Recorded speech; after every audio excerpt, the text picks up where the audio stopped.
Hi friends, welcome to Amizhthampoo. இன்றைக்கி நம்ம என்ன வீடியோ பார்க்க போகிறோன்னு பார்த்தீங்கன்னா ஒரு லஞ்ச் விலாக் ரெசிபீஸ் தான். ஸோ லஞ்சுக்கு நான் என்னென்ன பண்ண போகிறேன்னு பார்த்தீங்கன்னா ப்ரொக்கோலி சூப்பு, அதுக்கப்புறம் சாப்பாடு, கொங்குநாடு அரைச்சிவிட்ட குழம்பு. ஸோ குக் வித் கோமாளியில் அந்த ரெசிபி பார்த்துருப்பீங்கன்னு நினைக்கிறேன். ஸோ அதுதான் பண்ண போகிறேன்.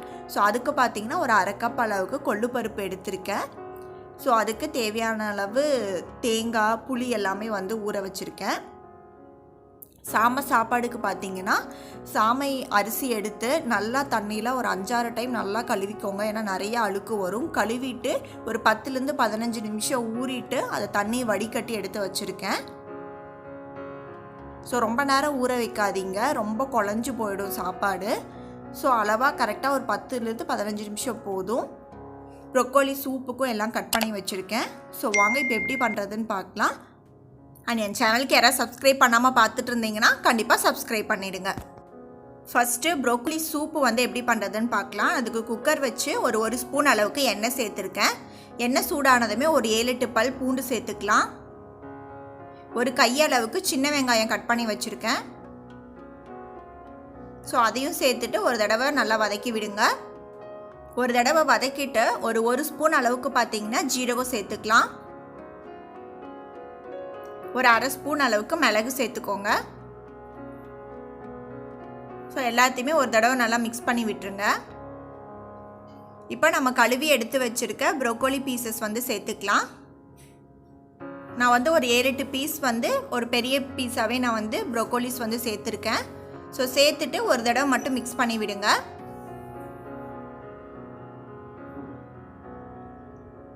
இப்போ கொஞ்சமாக நம்ம உப்பு சேர்த்துக்கலாம்.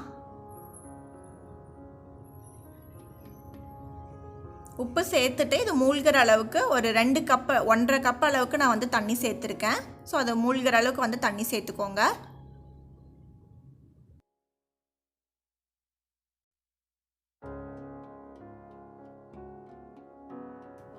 தண்ணி சேர்த்திட்டு இதை மூடி வச்சிடலாம். ஒரு தடவை மிக்ஸ் பண்ணி விட்டுருங்க. 2 விசில் வரட்டும். ப்ரெஷர்லாம் அடங்கினதுக்கப்புறமா நம்ம ஓப்பன் பண்ணி பார்க்கலாம். இப்போ நம்ம கொங்கு ஸ்டைலில் அரைச்சி விட்ட குழம்பு பண்ணுறதுக்கு பார்த்திங்கன்னா அரை கப் அளவுக்கு கொள்ளு பருப்பு எடுத்திருக்கேன். ஸோ அதை வெறும் கடாயில் பார்த்திங்க அப்படின்னா நல்லா ட்ரை ரோஸ்ட் பண்ணி எடுத்துக்கலாம். அடுப்பை லோ ஹீட்டில் வச்சுக்கோங்க. நல்லா கலர் சேஞ்ச் ஆகிட்டு வாசனை வரும், அந்த அளவுக்கு வறுத்து எடுத்துக்கலாம். இப்போ பாருங்கள், நல்லாவே கலர் சேஞ்ச் ஆகிருக்கு, நல்லா வாசனையாகவும் இருக்குது. ஸோ இப்போ அடுப்பை ஆஃப் பண்ணிவிட்டு அதை வேறு ஒரு பிளேட்டுக்கு மாற்றிடுங்க. இப்போ ஒரு ஸ்பூன் அளவுக்கு நல்லெண்ணெய் சேர்த்துருக்கேன். நல்லெண்ணெய் சூடானதுமே பார்த்தீங்கன்னா 1 டேபிள் ஸ்பூன் அளவுக்கு கொத்தமல்லி சேர்த்துக்கோங்க. ஒரு அரை ஸ்பூன் அளவுக்கு ஜீரகம், ஒரு அரை ஸ்பூன் அளவுக்கு குருமிளகு சேர்த்துருக்கேன். ஸோ எல்லாத்தையும் ஒரு தடவை வதக்கி விடுங்க. காரத்துக்கு பார்த்தீங்கன்னா நான் 2 வரமிளகா சேர்த்துருக்கேன். உங்களுக்கு காரத்துக்கு ஏற்ற மாதிரி ஒரு 3-4 அந்த மாதிரி எக்ஸ்ட்ரா கூட நீங்கள் சேர்த்துக்கோங்க. ஸோ எல்லாமே ஒரு தடவை வதங்கினதுக்கு அப்புறமா நான் அடுப்பை ஆஃப் பண்ணிட்டேன். அதோட சூட்லேயே ஒரு 1/4 கப் அளவுக்கு துருவன தேங்காய் எடுத்திருக்கேன். அந்த ஹீட்லேயே மட்டும் ஒரு தடவை நல்லா வதக்கி விட்டுருங்க. இப்போ ஒரு தடவை வதங்கினதுக்கு அப்புறமா இந்த தேங்காய், இந்த கொத்தமல்லியும் கொள்ளு பருப்பு பார்த்தீங்கன்னா தூசி இருக்கும் அப்படின்னு சொல்லிட்டு நான் ஒரே ஒரு டைம் வாஷ் பண்ணி எடுத்திருக்கேன். ஸோ எல்லாமே நல்லா ஆறட்டும். அதுக்கப்புறமா நம்ம அதை அரைச்சிக்கலாம். இப்போ நம்ம ப்ரொக்கோலி பார்த்தீங்க அப்படின்னா நல்லா விசில் ப்ரெஷர் அடங்கிடுச்சு. ஓப்பன் பண்ணிவிட்டு நம்ம அதை வடிகட்டி எடுத்துக்கலாம்.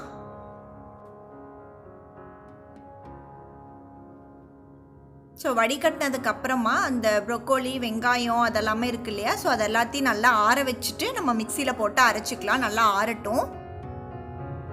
இப்போ பார்த்திங்கன்னா நல்லா ஆறிடுச்சு. ஸோ இதை ஒரு மிக்சி ஜாரில் சேர்த்திட்டு நம்ம நல்லா நைஸாக இதை அரைச்சி எடுத்துக்கலாம். ஸோ அரைக்கிறதுக்கு ஏதாவது தண்ணி தேவைப்பட்டுச்சுன்னா நம்ம வேக வச்சு தண்ணி வடிகட்டி வச்சுருக்கோம் இல்லையா, ஸோ அந்த தண்ணியை நம்ம சேர்த்திக்கலாம். நான் கொஞ்சமாக மட்டும் தண்ணி சேர்த்துக்கிறேன். இதை நல்லா நைஸாக அரைச்சி எடுத்துக்கலாம்.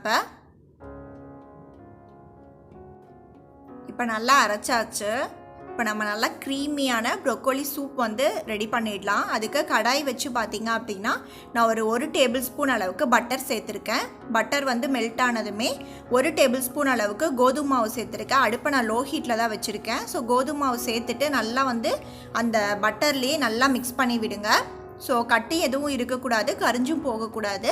நீங்கள் இந்த கோதுமை மாவுக்கு பதிலாக மைதா மாவு சேர்க்கலாம், இல்லை வந்து கார்ன்ஃப்ளவர் மாவு கூட சேர்க்கலாம். நான் வந்து இன்றைக்கி கோதுமை மாவு வந்து சேர்த்துருக்கேன். நல்லா க்ரீமியாக திக்கனாக நம்ம பண்ணுறதுக்காக தான் வந்து இந்த கோதுமை மாவு வந்து சேர்த்துருக்கோம். நான் 1 கப் அளவுக்கு பால் எடுத்திருக்கேன். அது கொஞ்சம் கொஞ்சமாக சேர்த்து நம்ம நல்லா வந்து கலந்துக்கலாம். ஸோ கைவிடாமல் கலந்துக்கிட்டே இருங்க, இல்லைனா அந்த உள்ள மாவு நம்ம கோதுமை மாவு போட்டிருக்கோம் இல்லையா, ஸோ அது கட்டி கட்டியாக ஆக ஆரம்பிச்சிடும். ஸோ பால் வந்து கொஞ்சம் கொஞ்சமாக சேர்த்து நல்லா க்ரீமியாக பாருங்கள், இந்த மாதிரி நல்லா கலந்துக்கோங்க. ஸோ உங்களுக்கு கட்டி இருக்கிற மாதிரி ஃபீல் ஆச்சு, அதை கலக்க முடியல அப்படின்னா ஒரு தடவை வந்து வடிகட்டிக்கோங்க. வடிகட்டிட்டு அந்த கட்டியெல்லாம் எடுத்துகிட்டு அதுக்கப்புறமா நம்ம சேர்த்து இந்த மாதிரி மிக்ஸ் பண்ணிக்கலாம். ஸோ நான் ஒரு தடவை வடிகட்டிட்டு தான் இப்போ சேர்த்திருக்கேன். இப்போ பாருங்கள், கட்டி எதுவுமே இல்லை, நல்லா க்ரீமியாக ரொம்ப சூப்பராக இருக்குது. ஸோ அடுப்பை லோ ஹீட்லேயே வச்சு ஒரு நிமிஷம் அளவுக்கு பார்த்தீங்க அப்படின்னா நல்லா கலந்துக்கலாம். கலந்ததுக்கப்புறமா அந்த தண்ணியும் வந்து நம்ம ப்ரொக்கோலி வேக வச்சுருந்தோம் இல்லையா, அந்த தண்ணி அண்ட் அரைச்சது எல்லாத்தையுமே வந்து நான் இப்போ சேர்த்திருக்கேன். ப்ரொக்கோலி பார்த்திங்க அப்படின்னா ரொம்ப ஹெல்த்தியானது. இதில் வந்து நார்ச்சத்து ரொம்ப அதிகமாக இருக்கிறனால கொலஸ்ட்ராலை வந்து கம்மி பண்ணுறதுக்கு, அதுக்கப்புறம் சர்க்கரை நோய் எல்லாமே வந்து ஒரே சீராக வைக்கிறதுக்கெல்லாம் இது ரொம்பவே ஹெல்ப் பண்ணும். அதுக்கப்புறம் கண் பார்வை, ஜீரணத்தில் ஏதாவது கோளாறு இருந்துச்சுன்னா அதெல்லாமே சரி பண்ணுறதுக்கு வந்து இந்த ப்ரொக்கோலி வந்து ரொம்ப ஹெல்ப் பண்ணும். ஸோ வீக்லி ஒன்ஸ் இந்த மாதிரி சூப்போ அந்த மாதிரி எந்த வகையிலனாலும் ப்ரொக்கோலிஸ் நம்ம அதிகமாக எடுத்துக்கிட்டோம் அப்படின்னா ரொம்பவே ஹெல்த்தியானது. இப்போ சூப் பார்த்திங்க அப்படின்னா தேவையான அளவுக்கு உப்பு போட்டு நான் கொஞ்சம் பெப்பரும் வந்து சேர்த்துருக்கேன். ஸோ உங்கள் காரத்துக்கு ஏற்ற மாதிரி பெப்பர் வந்து நீங்கள் அட்ஜஸ்ட் பண்ணிக்கோங்க. நல்லா க்ரீமியாக பாருங்கள் கொதிச்சிருச்சு சூப். இப்போ ஸோ 2-3 நிமிஷம் நல்லா கொதிக்க வச்சிங்க அப்படின்னா போதும் நமக்கு. அவ்வளோதான், நம்மளோட சூப் வந்து ரெடி ஆகிடுச்சு. இப்போ அடுப்பை ஆஃப் பண்ணிவிட்டு இதை வந்து சர்வ் பண்ணிடலாம். இப்போ இதை ஒரு சர்விங் பவுலுக்கு வந்து நம்ம மாற்றிடலாம். கண்டிப்பாக இந்த சூப்பை வந்து ட்ரை பண்ணி பாருங்கள். நல்ல ஒரு க்ரீமியாக டேஸ்ட்டுமே ரொம்ப நல்லாயிருக்கும். குழந்தைங்கள்லேருந்து எல்லாத்துக்குமே ரொம்ப பிடிக்கும் இந்த சூப்பு. ஸோ ட்ரை பண்ணி பார்த்துட்டு உங்கள் கமெண்ட்ஸை சொல்லுங்கள் எப்படி வந்துச்சு அப்படின்னு சொல்லிட்டு. நான் லைட்டாக மேலே வந்து பெப்பர் சேர்த்துருக்கேன். ஸோ அவ்வளோதான். நெக்ஸ்ட்டு பார்த்தீங்க அப்படின்னா நம்ம அரைச்சி விட்ட குழம்பு வந்து ரெடி பண்ணிடலாம்.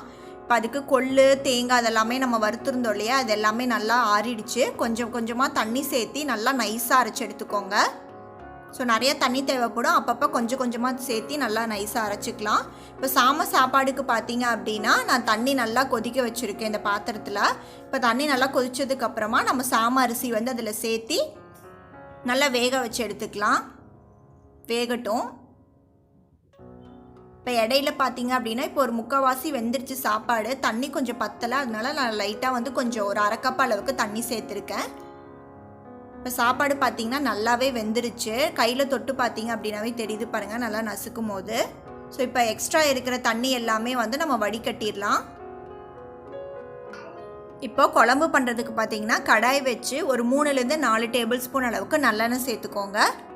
நல்லெண்ணெய் சூடானதுமே ஒரு 1/2 ஸ்பூன் அளவுக்கு கடுகு சேர்த்துக்கலாம். கடுகு வந்து நல்லா பொரியட்டும். கடுகு வந்து நல்லா பொரிஞ்சிருச்சு. ஒரு 1/2 ஸ்பூன் அளவுக்கு உளுந்தம்பருப்பு சேர்த்துருக்கேன். அதுக்கப்புறம் ஒரு கொத்து அளவுக்கு கருவேப்பிலை, ஒரு 7-8 பல் பூண்டு குட்டி குட்டியாக வந்து கட் பண்ணி சேர்த்துருக்கேன். அதுக்கப்புறம் பார்த்திங்கன்னா ஒரு கப் அளவுக்கு ஒரு 20-25 சின்ன வெங்காயம் இருக்கும். ஸோ அதை வந்து சேர்த்துருக்கேன். இது வந்து எண்ணெயில் நல்லா வதங்கணும், அந்த சின்ன வெங்காயம் பூண்டு எல்லாமே. அப்போ தான் டேஸ்ட்டு ரொம்ப நல்லாயிருக்கும் நம்ம சாப்பிடும் போது. ஸோ வதங்கிறதுக்காக நான் கொஞ்சம் உப்பும் வந்து சேர்த்து மிக்ஸ் பண்ணி விட்டுறேன். இது நல்லா வதங்கட்டும். இப்போ பார்த்திங்கன்னா வெங்காயம் பூண்டு எல்லாமே நல்லா வதங்கிடுச்சு. கொஞ்சமாக பெருங்காயத்தூள் சேர்த்துக்கோங்க. ஒரு 1/2 ஸ்பூன் அளவுக்கு மஞ்சள் தூள்,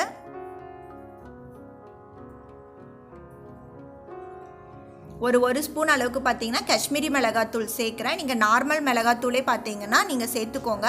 நான் காரத்துக்காக இன்னொரு 1/4 ஸ்பூன் அளவுக்கு நார்மல் மிளகாத்தூளும் வந்து சேர்த்துருக்கேன். ஸோ எல்லாத்தையுமே சேர்த்துட்டு நல்லா மிக்ஸ் பண்ணி கொடுங்க.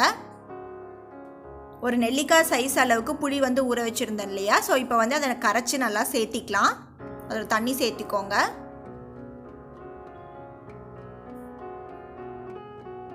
சேர்த்துட்டு நம்ம போட்டிருந்த மசாலா, அந்த புளி தண்ணி எல்லாமே நல்லா வந்து ஒரு தடவை கொதிக்கட்டும்.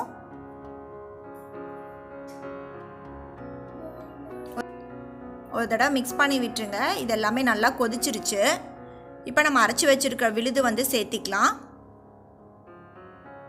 ஸோ எல்லாத்தையுமே சேர்த்திட்டு அந்த மிக்ஸி ஜாரில் 1 கப் அளவுக்கு தண்ணி ஊற்றி நான் அதையும் வந்து சேர்த்திக்கிறேன்.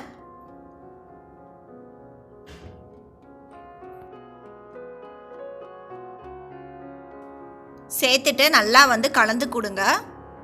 ஸோ கொள்ளு பருப்பு வந்து இன்னும் கொதிக்க நல்லா வந்து கெட்டியாகும். ஸோ நம்ம இன்னும் கொஞ்சம் வந்து தண்ணி சேர்த்துக்கலாம். நான் இன்னொரு கப் அளவுக்கு வந்து தண்ணி சேர்த்துக்க போகிறேன். சேர்த்துட்டு நல்லா வந்து கலந்து கொடுங்க. இப்போ குழம்புக்கு தேவையான அளவுக்கு உப்பு சேர்த்துக்கலாம். நான் அடுப்பை பார்த்தீங்க அப்படின்னா லோ டு மீடியமில் வச்சு தான் குக் பண்ண போகிறேன். ஸோ அப்பப்போ இடையில வந்து கலந்து விட்டுக்கிட்டே இருங்க. இல்லைனா வந்து பருப்பு நல்லா கொதிக்க திக்கன் ஆகும். அது போக வந்து அடி பிடிச்சிரும். ஸோ கலந்து விடாமல் விட்டுறாதீங்க. நான் இது இப்போ வந்து மூடி வச்சுருக்கேன்.